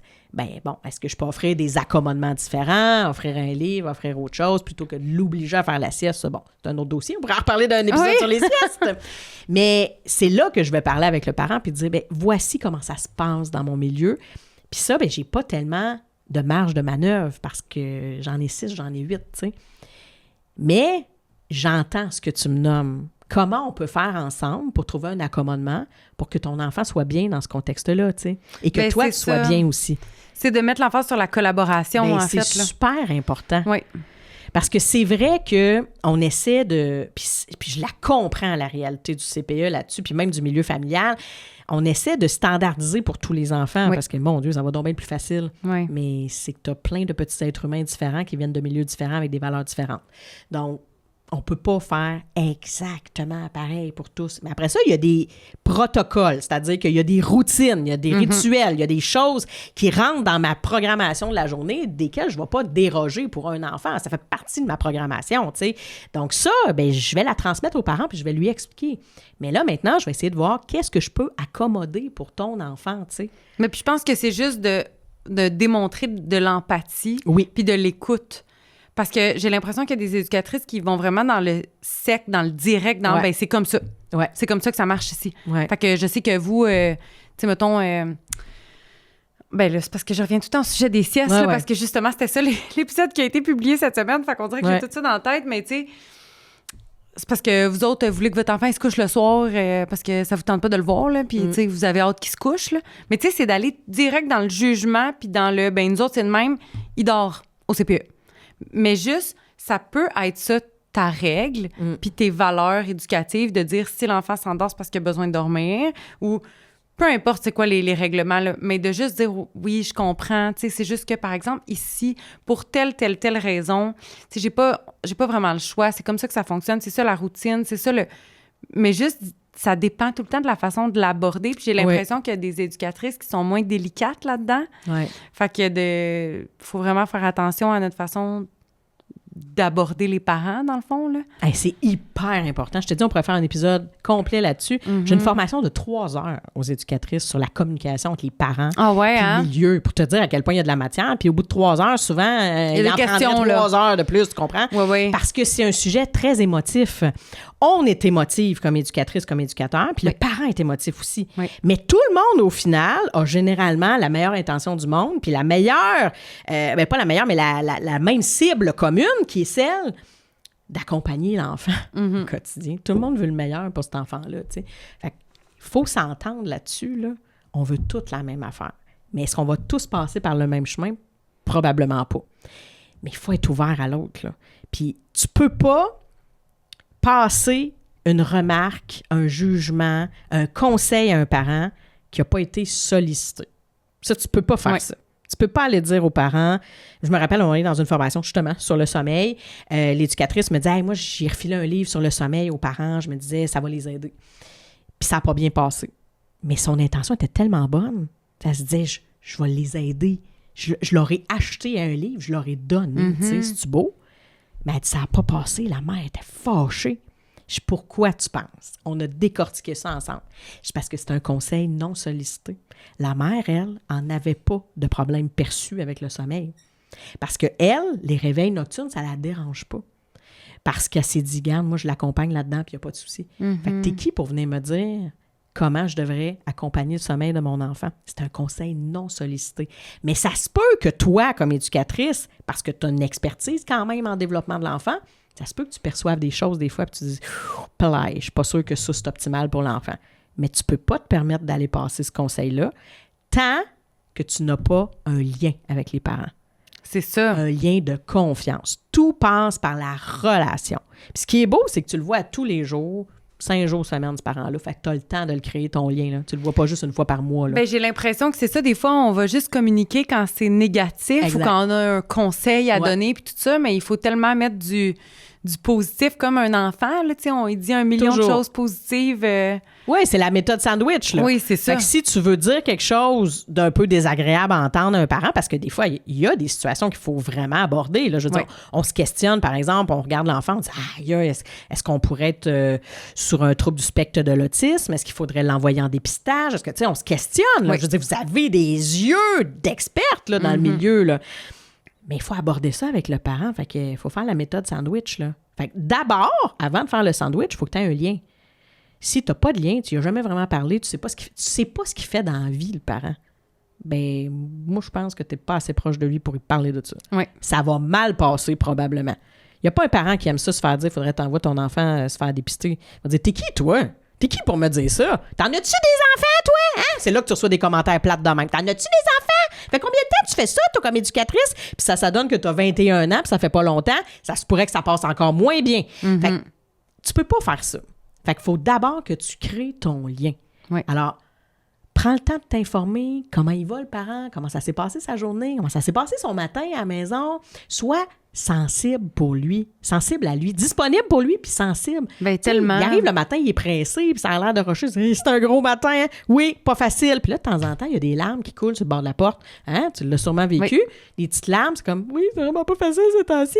Mais Colin, le parent te voit 2 fois par jour, 5 jours par semaine. Tu es assez significative dans sa vie. Ben là. oui. Donc, tu peux te permettre d'être là pour lui puis dire, je peux-tu faire quelque chose pour aider? Hey, écoute, fais-toi-en pas. Je sais que ça pleure beaucoup sur le bord de la porte ce matin puis il n'a pas le goût de se séparer de toi. Je suis là. Ça va être correct. Ça va être correct. Tu peux partir. Ça va être correct. Fais-moi confiance. Ben, de développer cette complicité-là, de justement faire une petite tape dans le dos puis être comme... C'est correct. Puis votre fin de semaine au chalet s'en vient. Parce que je le sais qu'ils ont un chalet, puis parce que... Ben oui, exact. C'est en plein ça. Prends toutes les informations que tu peux avoir au quotidien pour créer ton lien. Donc, tu sais qu'ils ont un chalet, ils sont allés au chalet. Mais là, le lundi matin, informe-toi comment ça a été le chalet. Mais vite, là, je veux dire, t'es pressé, t'as d'autres enfants. Là. Je sais que t'as pas juste ça à faire, mais hey, comment ça a été le chalet? Puis là, t'as un autre enfant à côté, puis là, t'as un dans les bras. Ah, ça a bien été, je suis contente pour vous autres, c'est le fun. Tu crées du lien. Mais oui. Tu sais, moi, je me dis, pour vrai, si tu sais pas ce qu'il fait comme travail dans la vie, ou tu sais pas ce qu'il fait de ses journées, il part de où, lui, là? Il s'en va, il part du CPE, il s'en va quelque part. Il s'en va où le matin? Oui. Tu sais, si tu le sais pas, t'as pas assez de relations pour partir ta méthode sandwich. Parce que là, je reviens à ça. Là, il va falloir que tu abordes des choses difficiles à un moment donné. Ben, c'est une de mes questions. Ben, tu vois, c'est merveilleux. Parlons-en. Oui, tu sais. Ben, tu vas commencer par dire quelque chose de positif. Tout le temps, tout le temps. Fait qu'un petit sandwich, là, on va se dire que notre commentaire désagréable ou notre observation plate à recevoir, on va se dire que c'est le petit jambon. OK? Mettons que t'es vegan, là. Je comprenais pas où tu s'en allais. Dis-toi que c'est un tofu. OK? On fait un sandwich. Dis-toi que c'est le jambon ou le tofu. C'est ta protéine. OK? Parfait. Bon. Là, on n'est pas rendu à la protéine. Là. Fait qu'on va y aller avec la tranche de pain. Tranche de pain, c'est un compliment, c'est quelque chose de beau. Voici ce que j'observe. Hey, Nicolas, cette semaine, c'était tellement beau. Si t'avais vu ça, on était dans la glissade, puis là, il y a eu du fun, puis là, il a aidé un autre ami à monter l'escalier. Il est vraiment, vraiment aidant. C'est un enfant qui est super empathique. C'est vraiment beau de le voir aller. Pain. On va rajouter une petite tranche de salade. On y va avec un deuxième. Tu sais, pour vrai, je te dis que c'est un enfant empathique, là, mais t'as pas idée à quel point il est sensible aux autres. Moi, ça m'émeut tout le temps. Tu sais, quand c'est le temps là, de servir le repas, là, il est toujours là à vouloir m'aider, il veut tout le temps se proposer pour aider un ami qui a échappé son bol. Vraiment, là, il est vraiment un enfant aidant. C'est vraiment beau de le voir aller. J'ai ma tranche de salade. Là, je pourrais y aller avec ma protéine. Mais si j'ai pas de lien encore vraiment avec le parent, ou c'est un parent qui est un peu récalcitrant. Il y a des parents, des fois, là, qu'on le sent, là, que pas facile. Tu sais, ceux que tu as mal au ventre avant de parler, là, puis tu dis, lui, là, je suis pas sûr que ça va bien passer, là. Rajoute une autre couche. Rajoute donc une tranche de tomate avant de passer à ton jambon. Tu sais, rajoute une autre affaire, tu sais. Puis, hey, je voulais vous dire, c'est le fun. Je sais que vous êtes tout le temps comme disponible, puis tout ça. Vous êtes tout le temps intéressés à savoir ce qu'on fait. En tout cas, moi, comme éducatrice, je trouve ça vraiment le fun. Parce que des fois, je parle de nos bricolages, puis les parents n'ont pas tout le temps le temps. Fait que je trouve ça cool, tu sais. Vous prenez le temps de le regarder, c'est vraiment le fun. Fallait que je vous parle de quelque chose. Là, on y va. On part. On y va. Ouais. Et là, on y va dans nos observations. Pas dans nos jugements. Mm-hmm. Pas, là, il est agressif ces temps-ci. Ça, c'est un jugement. C'est pas une observation. Ton observation, c'est il a frappé les autres. Oui. Tu comprends? Tu ne sautes pas dans tes interprétations puis tu te places pas en position d'experte. Ça, c'est la pire affaire du monde, ça passera pas. C'est sûr que ça passera pas. Fait que là, tu t'en vas dans tes observations. Fait que je le regardais aller cette semaine dans le groupe, puis c'est difficile, le contact visuel. J'essaie de lui parler, puis il me regarde pas souvent dans les yeux. Puis je l'appelle par son nom, puis des fois, je suis pas sûre qu'il comprend que c'est son nom. Tu sais, tu y vas dans des faits d'observation. Oui. Quand il y a des sons trop forts, des fois, il se met les mains sur les oreilles. Fait d'observation. Oui. Puis après ça, tu lui dis, ça me préoccupe. Vous autres, vous en pensez quoi? Tu retournes la question aux parents. Oui. Des fois, on va être surpris. Les parents qui vont dire, ben écoute, c'est intéressant que tu m'en parles parce qu'on observe ça, nous autres, aussi à la maison. Ah, voilà. Qu'est-ce qu'on fait à partir de ça? Bien, puis c'est que si, justement, tu as tout bien fait le travail avant de créer ton lien, de mettre ton petit pain, ta petite salade, ta petite tomate, c'est qu'il se sent tellement à l'aise avec toi que il sait que c'est une équipe puis que tu es de son bord. Fait qu'il n'a pas peur de te dire ses préoccupations sans que tu sautes dessus puis que tu sais... Tu comprends ce que je veux dire? Là? Oui, c'est moins menaçant. C'est moins menaçant. Oui. J'ai un lien de confiance avec toi. Puis en plus... bien, j'ai confiance en tes connaissances puis en ton expertise. Parce qu'on a appris à se connaître. Tu sais, moi, je te connais pas, je sais pas t'es qui, je te dépose mon enfant. Sais-tu de quoi tu me parles, toi, là, en ce moment, là, tu sais? Si on a un lien, bien, je te fais confiance, tu me fais confiance. C'est de même, ça marche. Puis là, bien, une fois que j'ai abordé ça avec le parent, bien là, on se rappelle, c'est un sandwich, hein? Fait qu'il faut que je le finisse, mon sandwich. On va me rajouter une petite tranche de pain par-dessus. On va rajouter quelque chose de beau au bout de ça, tu sais. Mais... merci pour votre ouverture. C'est le fun. Vous êtes vraiment à l'écoute. Vous êtes vraiment ouvert. C'est le fun de collaborer avec vous. Vraiment. C'est cool, tu sais. On va faire ça ensemble. Mm-hmm. Tu finis tout le temps comme ça. Tout le temps. Puis là, on parle d'une situation où on observe peut-être un TSA, tu sais, mais ça peut être comme ça pour n'importe quoi, là. Oui, n'importe quelle situation. Dans le fond, ma question, c'était justement comment aborder une inquiétude auprès des parents, tu sais. Fait que c'est important de penser justement à tout le travail avant. Tu sais, c'est pas comment je vais aborder une inquiétude aujourd'hui. C'est ça. C'est comment je vais aborder une inquiétude dans 3 mois, là. C'est ça. Dans le sens que c'est tout ce travail-là des 3 mois avant, là. C'est ça. Faut penser à ça. Oui, à 100%. Fait que quand le parent il arrive dans ton milieu, là, l'enfant, il intègre ton milieu, bien, garde en tête qu'un jour, tu auras quelque chose de plate peut-être à lui dire. Oui. Donc, ton lien, il est important dès maintenant. Mais il n'est pas juste là pour parler des affaires plates, il est là aussi pour collaborer au quotidien. Fait que quand tu vas lui dire « Hey, fait 3 fois cette semaine qu'on oublie les pantalons de neige. Le parent, il va faire « Ah, tabarnouche, je suis donc bien... Hey, moi, j'ai la tête pleine, excuse-moi, là, je suis désolée, mon Dieu, je perds mon affaire. » Ça va être agréable. Ben oui, parce qu'il le voit pas comme justement un ennemi qui te fait un reproche. Un reproche, il voit comme une amie qui te fait une bine sur l'épaule de comme « Hey, oui. C'est ça. tes pantalons. » C'est ça. Que c'est plus comme sous comme un ton de joke, puis de plaisir, puis de légèreté. C'est ça. Ouais. Puis, il y a des parents, tu sais, on parlait des enfants qui sont peut-être plus difficiles, avec lesquels c'est plus difficile d'avoir un lien affectif. Tu sais, des fois, les atomes crochus, c'est plus difficile, mais avec les parents, c'est la même chose. Mm-hmm. Il y a des parents, Colin, on va se le dire entre nous autres, là, ils débarquent, puis on est comme lui, sa face me revient pas. Je peux pas te dire pourquoi, mais sa face me revient pas. Il y en a! Il y en a qui disent, hey, lui, là, elle est bête en tabarouette. Si elle est bête. Puis il y en a des parents désagréables. On va se le dire, là. Oui. Je veux dire, il y en a du monde désagréable sur la planète, là. Oui. Il y en a, là, que je me dis, hey, allô, là, on fait pas des opérations à cœur ouvert ici, c'est pas si grave que ça, là, tu sais. Mais il faut que tu apprennes à composer avec ça. T'as pas le choix. Non. T'as juste pas le choix. Fait que ces parents-là vont te demander 1000 fois plus d'efforts pour créer un lien. Mais si tu crées ton lien, probablement que les résistances vont diminuer, puis qu'à un moment donné, tu vas avoir un sourire. Ben Fait que oui. madame qui a tout le temps la bête sur le bord de la porte le matin, puis qui a l'air de te juger, là, il y en a de même, ils te regardent, c'est comme moi, elle me juge, elle me snob, elle me regarde de haut. Mais continue à créer ton lien avec elle. Mais souvent, notre réflexe, ça va être d'éviter ces gens-là. On est comme, Ouais. au pire, je parlerai pas, elle me parle pas, je parlerai pas. Ouais. Ils me regardent même pas. C'est ça, j'entends ça souvent dans les formations, les éducatrices qui me disent « Non, mais tu comprends pas, Mélanie, je veux bien là, la communication, je veux bien créer un lien, là, mais il y a des parents qui ne nous parlent même pas. Ils droppent l'enfant puis ils sacent leur camp. » Je comprends. Double défi. Le parent, il a peut-être même pas envie de créer un lien avec toi, ça se peut. Mais c'est tellement satisfaisant après quand tu réalises le chemin parcouru puis C'est ça. que t'es rendu avec un lien puis que maintenant c'est vraiment comme l'éducatrice puis elle est vraiment importante pour nous puis au départ c'était vraiment comme la petite gardienne là, de comme Ouais. OK, bye mes enfants, oui, une belle journée, OK, je Oui, m'en fous. C'est Tu sais. ça. Puis au fil du temps, plus qu'on leur parle, plus qu'ils réalisent à quel point nos observations, c'est intéressant, c'est Ouais. le fun, qu'est-ce qu'on fait. Ouais. Tu sais, on a vraiment une valeur ajoutée à leur vie, dans le fond. Tu sais, on a vraiment quelque chose à leur apporter. C'est ça. C'est le fun, là, tu sais. Mais oui. La première fois qu'un parent arrive avec une question pour Mhm. nous, une demande de Oui. conseil, puis qu'on est comme... Qu'est-ce que t'en penses? Oh my God! Mais Là, faut que j'aille une bonne réponse, là.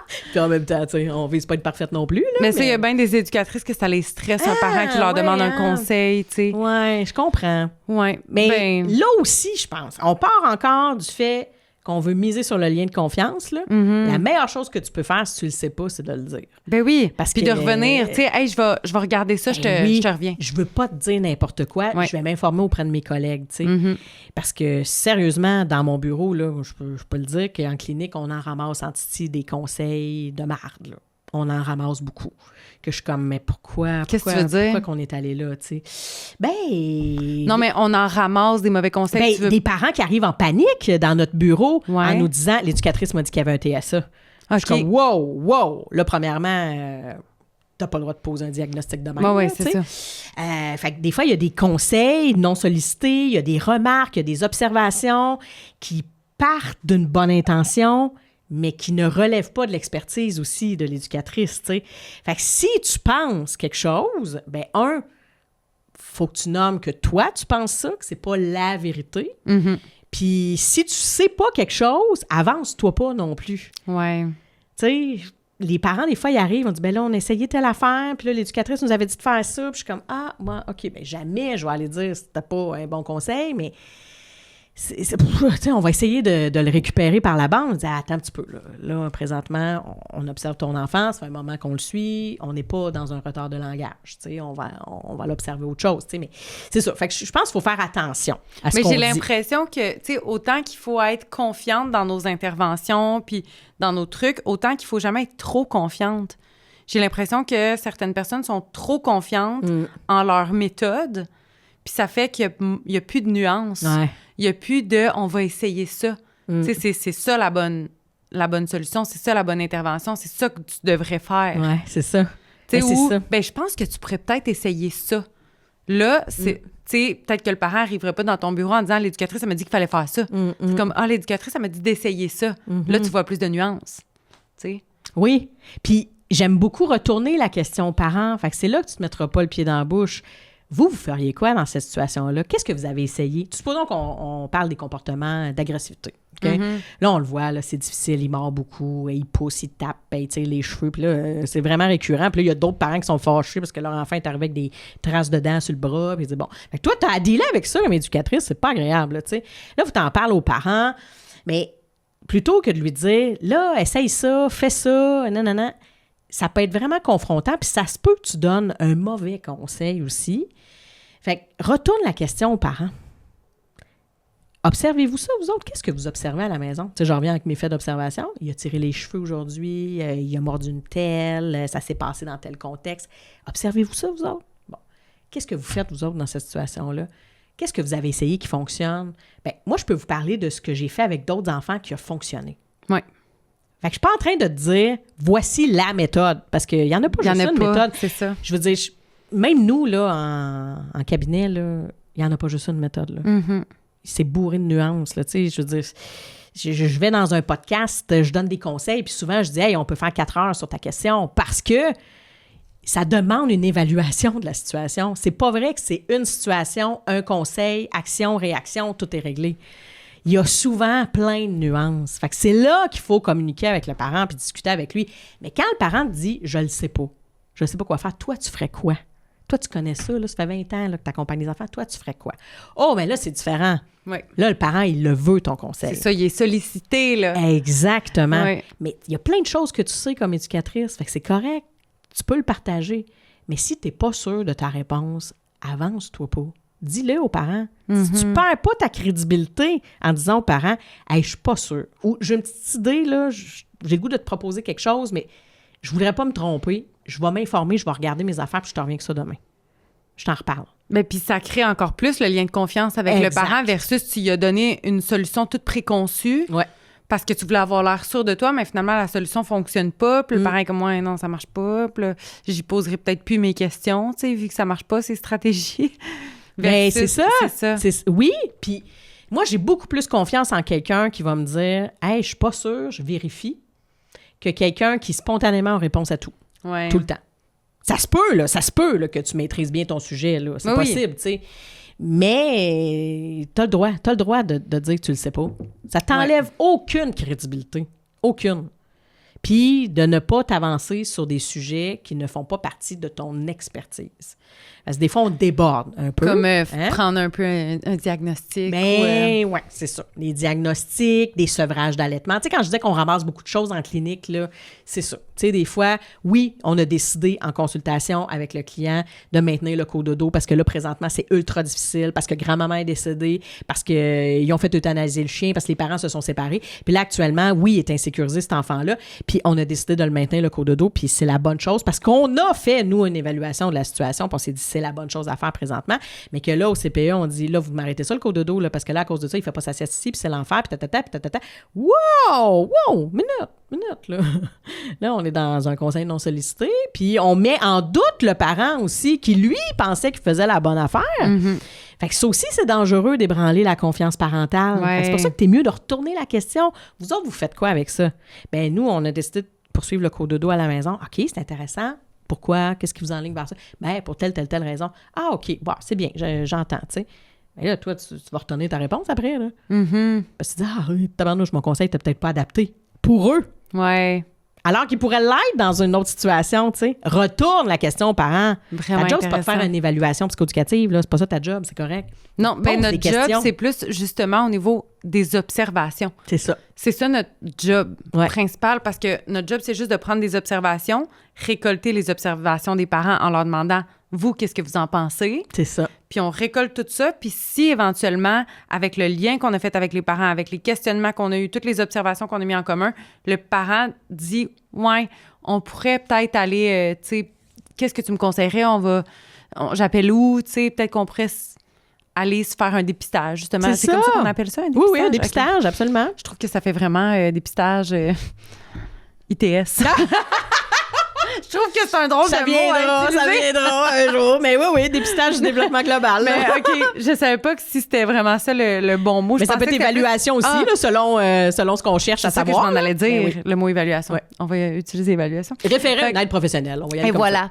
Puis, à ce moment-là, quand on a assez créé un bon lien, qu'on a partagé nos observations, que le parent est prêt à aller faire une évaluation, on a toutes les observations, puis c'est ça notre partie du travail, dans le fond. Ben oui, exact, c'est ça. C'est de retenir ça. Oui. Que c'est notre partie du travail. Puis on dirait que j'ai comme envie de popper sur une question qui m'est venue. Parce que tu as parlé de justement le parent qui continuerait à faire du cododo plus longtemps parce que il y a le décès d'un animal, une séparation des parents, peu importe quelle raison. Ou juste parce qu'il a envie de poursuivre le cododo parce que c'est un bel accommodement pour l'ensemble de la famille. Oui, c'est ça. Ben moi, je pensais plus dans le terme de un enfant qui vit une tristesse. Mm-hmm. Puis que là, pour ça, on va le consoler, on va s'assurer que son réservoir affectif est rempli parce qu'on le sent que... Hein, j'utilise tes mots. J'aime ça! On développe un vocabulaire commun. Oui!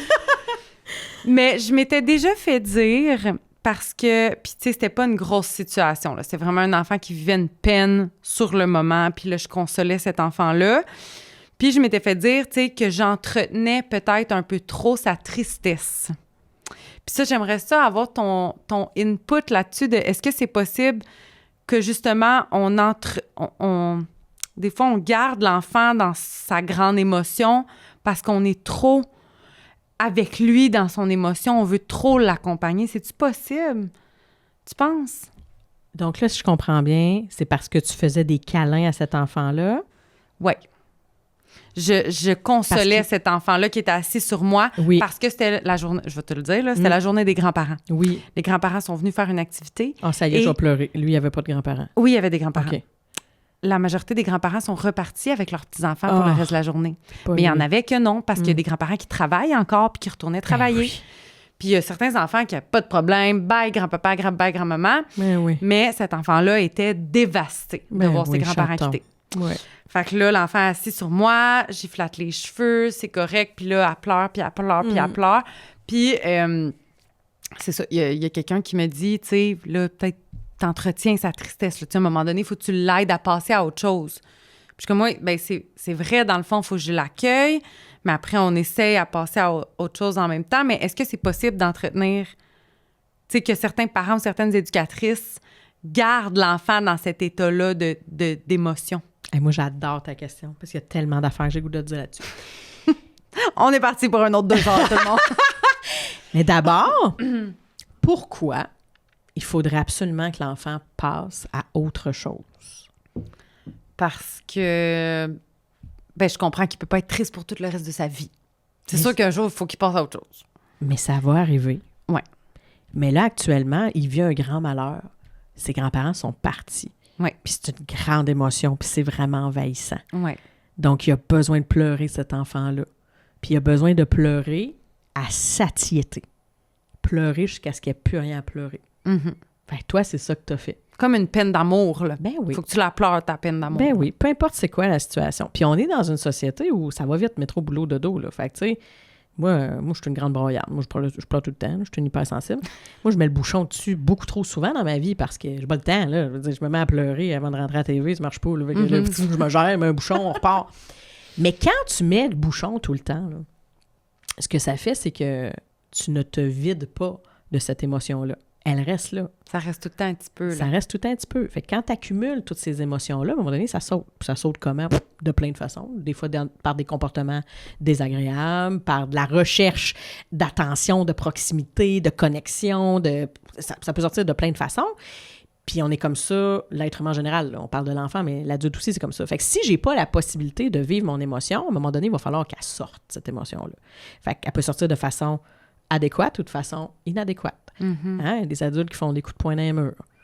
C'est souvent de la tristesse refoulée qui s'est transformée en boule de colère, qui est devenue de l'agressivité. Donc, ça devient le moteur de quelque chose, pas nécessairement positif. Alors, c'est correct de pleurer ce qu'on a à pleurer. C'est bien correct. Mais on veut tout le temps que les enfants passent à d'autres choses parce que ça nous génère un inconfort. Parce que des fois, on ne sait plus comment accompagner l'enfant parce qu'on se dit, là, à un moment donné, ça fait 1 heure qu'il pleure, on ne sait plus quoi faire. Mais il n'y a rien d'autre à faire qu'être là. être un porte-avions. Mhm. Es-tu accessible, disponible et sensible pour lui? Oui. C'est ça que tu as fait, toi. Elle était assise sur toi, tu lui flattais les cheveux, tu étais là, je suis là. Tu ne cherches pas 3000 solutions, il n'y en a pas de solution. Sachant que l'émotion va partir. Ben oui! Éventuellement aussi, parce que j'ai l'impression que le commentaire insinuait aussi que après ça, cet enfant-là, pour avoir de l'attention, va pleurer, va vouloir avoir comme des plus grandes émotions pour que je sois là pour l'accompagner. Mais ça, c'est une grande méconnaissance du fonctionnement d'un enfant, là. Tu sais, pour être capable de déclencher des émotions sur commande, il faut vraiment que j'ai un cerveau hyper bien développé et que j'ai un très grand bagage d'expérience de vie émotionnelle. Donc, je suis un comédien, un acteur, puis à un moment donné, je dois aller piger dans mes émotions pour vivre une scène tragique, douloureuse, puis réussir à pleurer, puis que ça soit pas juste des larmes physiologiques là, de vent, de froid, puis de pleurs d'oignon. Ouais. C'est quelque chose, là. Là, on est en train de dire qu'un enfant de 2, 3, 4 ans, 5 ans a la capacité de faire ça. C'est impossible. Son cerveau n'est pas suffisamment développé pour ça, là. Fait que l'enfant, quand il pleure, quand il vit une émotion, elle est là, elle est réelle. Il n'y a rien de faké là-dedans, là. L'enfant, il peut aller puiser à l'intérieur de lui, dire « Oh là là, je vais repenser à mes souvenirs douloureux, puis peut-être que Péla va me prendre dans ses bras, puis je vais pleurer vraiment plus longtemps. » Il fera pas ça, là. Ça, c'est agir avec intention. L'enfant n'est pas capable de faire ça. Impossible qu'il fasse ça. Impossible. Ça, c'est d'imaginer que l'enfant nous manipule. Ouais. L'enfant, il vit une grande émotion, elle est là, elle est réelle. C'est que nous, à un moment donné, ça nous génère un inconfort. Est-ce qu'il y a des enfants qui pleurent plus que d'autres? Ben oui. Moi, je suis une adulte, j'ai 42 ans, puis je pleure plus que d'autres des fois. Tu sais, il y a des enfants qui vont exprimer davantage par les pleurs, puis c'est correct. C'est de les laisser pleurer à satiété. Puis ce qui va arriver, là, si tu mets le bouchon dessus, il y a quelque chose d'autre qui va repopper dans la journée, là. Parce que l'émotion est encore là. L'enfant, il a vécu quelque chose, puis il n'a pas pu tout sortir. Il n'a pas pu se libérer de ça. Fait que tu vas peut-être avoir des petits comportements désagréables dans la journée, ou l'enfant va être vraiment plus collé sur toi, ne voudra pas faire sa sieste, il va se passer quelque chose. Puis toi, peut-être que tu t'en souviendras pas que c'est parce qu'il a pleuré le matin sur le bord de la porte, tu sais. Fait que c'est correct de laisser les enfants se libérer. Ben oui, c'est ça. Comme l'enfant en crise, tu sais. L'enfant, là, il est en crise. Là, on a pogné le point de non-retour que tu dis, ah bah, il n'y a rien à faire. Peu importe ce que je fais, c'est sûr qu'il va hurler, il va crier, il va tout défoncer. Ouais. On est là. Ben, il n'y a rien que je peux faire, là. Quand même que je dis, hey, viens, on va aller manger une compote de pommes. Il n'y a rien à faire, là. Tu vas manger par la tête ta compote de pommes, là. Là, il a pogné son point où il est envahi par l'émotion. Il faut juste qu'il s'en libère. Fait que pour s'en libérer, il va falloir qu'il l'exprime. Il va falloir qu'elle sorte. Il va falloir qu'elle sorte. Peu importe comment. Fait que si tu essaies de mettre le bouchon dessus puis de contenir l'enfant, mais c'est toi qui vas manger les coups, là. Il va te mordre, il va te taper, il va te pousser. Puis si toi, tu mets une limite à ça, bien, il va aller taper les autres autour, tu sais. Puis c'est correct, il faut en mettre une limite aussi, là, dire non, j'accepte pas que tu me frappes, tu sais. Mais il faut lui donner cet espace-là pour hurler, là, à un moment donné. Que tu fais non, arrête. Ça va virer en comportement que tu vas percevoir comme de la violence, là. Ouais. Fait que non, tu peux pas alimenter une émotion. Si tu l'alimentes, c'est parce que toute la journée, tu as répété à l'enfant « Oh, c'était triste tantôt quand grand-maman est partie. » Je veux dire, là, c'est sûr que oui, tu es en train de l'alimenter. Il est passé à d'autres choses, il est en train de jouer dehors, puis toi, tu lui parles de grand-maman qui est partie. Là, c'est sûr que tu viens d'alimenter quelque chose, tu sais. Ben, on dirait que ça me mène vers un autre chemin d'un peu la même question, mais différent, que justement, on voit des fois certains parents très couvrants, c'est un mot, là? Ouais. Très protecteur. Très, peut-être, on dirait qu'ils semblent insécures face à leur enfant qui est très timide, très stressé, très insécure, qui a très peur que, justement, sa mère revienne pas, puis que là, on dirait que la mère, elle veut tellement être comme, oui, t'as peur hein, que je revienne pas, mais je vais revenir, là. Puis on dirait que ça... Moi, j'ai souvent eu cette réflexion-là de, on dirait que le parent entretient cette anxiété-là, que là, tu sais, je sais que c'est pour ça que c'est un sujet un petit peu différent, parce que là, je parlais plus d'émotion puis de tristesse. Mais ça, est-ce que ça se peut qu'en tant qu'adulte, parce que les enfants, tu sais, ont un cerveau immature, sont influençables. C'est malléable. Fait qu'on peut leur mettre dans la tête qu'ils sont insécures puis qu'ils ont peur, j'imagine, non? C'est qu'on peut envoyer le message à l'enfant que l'environnement est potentiellement dangereux et l'enfant peut percevoir une menace. Ça, c'est sûr que oui. Donc, tu sais, au début de l'épisode, on disait qu'on peut alimenter les émotions d'un enfant par la contagion émotionnelle. Oui. Donc, si je suis stressée, si je suis paquet de nerfs, si je suis en colère, ça va venir contaminer l'enfant. Mais c'est un peu le même principe. Alors, si moi, je suis stressée, que j'ai peur dans une situation, l'enfant, là, il fait quoi? Il se retourne vers moi, qui suis sa figure d'attachement sécurisante. Je suis son porte-avions. Je suis son repère, en fait, pour savoir si l'environnement est dangereux pour moi. Donc, l'enfant, il se retourne vers toi, puis s'il voit que tu shakes puis que tu as la larme à l'œil, lui, il fait « Danger, danger, danger, danger ». Donc, il n'a plus le goût d'aller vers l'éducatrice, là. Ça, c'est évident, là. Ça. Tu comprends? Fait que c'est sûr que le parent, oui, il a une job à faire de « OK, là, en ce moment, moi, je trouve ça stressant, je dépose mon enfant, pas facile, tu sais, les premières journées, l'intégration, tout ça. Ou on a des moments difficiles à la maison, fait que ce matin, moi-même, je trouve ça vraiment plus difficile de le laisser, mais ça se peut que ça alimente l'enfant, ça va le contaminer, parce que là, l'enfant, il fait « Oh, danger potentiel. » Même mon parent n'est pas sécure de me laisser ici un matin, il pense que moi rester ici, moi. C'est ça, c'est d'accompagner l'émotion de l'enfant, mais de faire attention à ce que nous, on vit, ce que nous, on dégage, puis ce que nous, on peut... contagier. Oui, contagier. C'est ça, contagier. Oui. Mais tu vois, je trouve ça intéressant ce que tu dis parce que notre boulot, le boulot de l'éducatrice, en fait, moi, je dis toujours, dans un contexte là, où on a justement le parent puis l'enfant, puis tout le monde est un peu stressé sur le bord de la porte, la job à ce moment-là, c'est pas de sécuriser l'enfant, c'est de sécuriser le parent.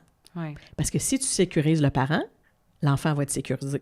Parce que l'enfant, à ce moment-là, même si tu lui dis « Viens avec moi, Alice, ça va être le fun, viens, tu vas voir, on va aller dehors tantôt, t'aimes ça quand on va dehors? » Alice, elle n'en a rien à cirer parce qu'elle regarde sa mère, puis sa mère, actuellement, tu sais, on parlait des rôles, là, mais là, en ce moment, sa mère, je m'excuse, mais dans la hiérarchie des figures d'attachement, elle est plus importante que toi, l'éducatrice. Fait que l'enfant va regarder sa mère, puis il fait comme « OK, actuellement, ma mère a dit que c'est dangereux ici, fait que moi, je veux pas rester. » Fait que moi, faut que tu me fasses sourire, pleurer. Ouais. Puis là, on est d'accord, là, mettons qu'on reformule, le parent n'a pas dit à l'enfant que c'était dangereux, là. C'est que le parent est stressé. Oui. Hein? Le parent est comme « Oui, tu veux pas rester ce matin, je comprends. » Puis tu sais, bon, il a la larme à l'œil, il est émotif, il est stressé. L'enfant sent tout ça, là. Tout ça. Tu sais, le parent qui essaye de dire « Tout va être correct, mais que, tu sais, il a mal dans les joues tellement il essaye de sourire de force, là. Je veux dire, l'enfant, il sent ça, tu sais. Mais ça, je trouve ça cute, par exemple. Oui, je le sais bien. Moi, là, les parents à la poupe, là... En même temps, ils soufflent, là. Les parents qui partaient, qui laissaient leur bébé à la poupe, puis j'ai voyais là, les yeux pleins d'eau, mais qui étaient comme oui, c'est correct. Hey, c'est souffrant, Pella. C'est souffrant. J'ai vécu ça 3 fois, moi, puis c'est hyper souffrant comme parent, je te le dis. Mais tu vois, dans ce contexte-là, là, j'ai 2 affaires à dire. Un, le parent, souvent, moi, je dis, si tu as la chance d'avoir 2 coparents là, dans l'histoire, là, tu peux essayer de miser sur le coparent qui va être le moins émotif, celui qui va être le plus sécurisant, moins stressé. Tu sais, moi, pendant longtemps, là, j'en avais un qui pleurait tout le temps sur le bord de la porte le matin à la garderie. Ça a vraiment été difficile. À un moment donné, j'ai dit à mon chum, vas-y, moi, je suis plus capable. Ouais. Puis ça allait vraiment bien quand c'était mon chum, puis quand c'était moi, c'était l'enfer. Comprends-tu? Fait que j'étais capable de me regarder puis de me dire, je pense que c'est moi le problème. Fait que j'ai envoyé mon chum, puis ça allait numéro 1. Puis l'éducatrice, elle me le disait, plus difficile quand c'est maman, hein? Ben oui, je sais, qu'est-ce que tu veux? Mais c'est ça. L'autre affaire que je voulais dire, c'est que c'est là que c'est la job de l'éducatrice ou de l'éducateur de sécuriser le parent. Fait que si tu mets toute ton attention vers l'enfant, on se rappelle, ça ne marchera pas parce que lui, il regarde son parent. Fait que toi, sécurise le parent. Fait que c'est de dire, c'est difficile ce matin, hein? Hey, je comprends. C'est jamais facile de laisser notre bébé à pouponnière. Je te comprends. Écoute, t'es à la 3e cette semaine. Je te le dis, là, ça va bien aller. Ça va bien aller. Qu'est-ce que je pourrais faire pour t'aider pour que ça se passe bien pour toi? Y a-t-il quelque chose que je pourrais faire qui t'aiderait?